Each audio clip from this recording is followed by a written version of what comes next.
Chenro mar gero apaya ma Mamboleo Miwani dhi nyime ka duol mar Kenha yango ni chenro ma kamano biro muonyo omenda maromo siling bilion 16.7. Kaka ripota marwa Millicent Adhiambo leronwa, sirkal wacho ni apayano magedo mare igeno ni dhi rumo ka chop dwe mar 7 higa manyien, dhi chiero ohala, wuoth kod chenro mamoko e gwenge ma Kisumu kod alwora man kanyo.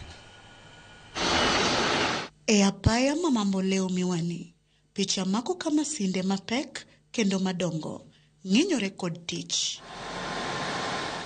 Kenha yango ni gedono matudo weche pur, ohala kod thedho mwandu kata industrial zones e kaunti ma Kisumu kod counties ma libamba itimo e kidienje 3 mopogore.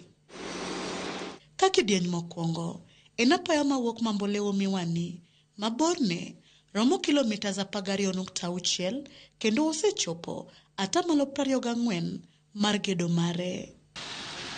Kidieny mar 2 en apaya mawuok Miwani Chemelil kod bor mar kilomitas 20 osechopo atamalo 34 mar gedo mare.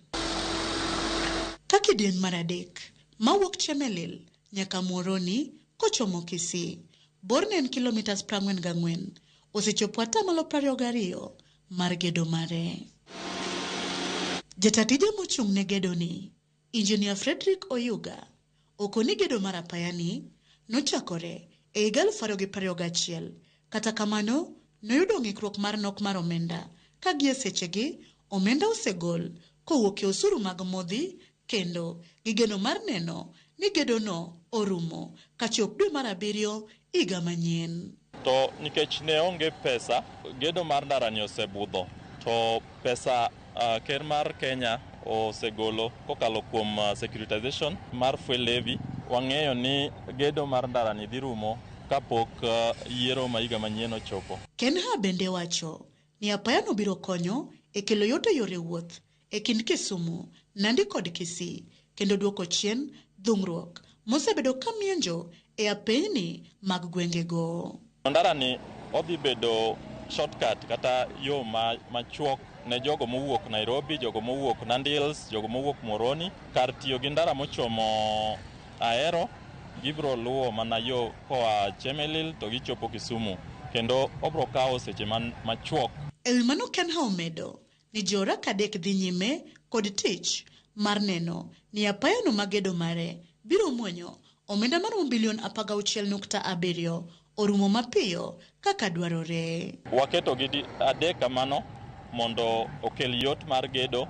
Odhi kawo kwan maromo bilion 16.7. Jopiny kod johala malura ma Mamboleo Miwani korka korgi onyiso morgi ka gilero ber magineno ni apayano dhi kelo negi. Jiodaka barabara dhi konyo wakaendi odhi panua biashara aka jo matatu sani wase konyore already nikech barabara geche wanche kethore every now and then. Sani koro onge breakdown, koro wanyalo connect gigo mag biashara mano wagolo from other counties to this county.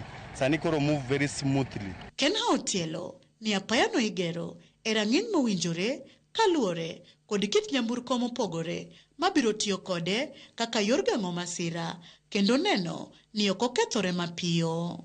Everything has been considered as far as the loadings of the traffic is concerned. And therefore we've come up with a pavement design that is very resilient and very good for that kind of loading. And the road is safe and proper for the kind of loading. E kinde mag gedo mar apayani ma Mamboleo Miwani maugen ni nyalo rumo kapok yiero maduong' ma 2027 okayo dhi nyime.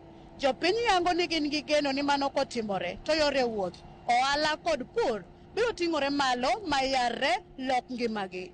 Millicent Adhiambo, Ramogi TV, Mamboleo, Kisumu County.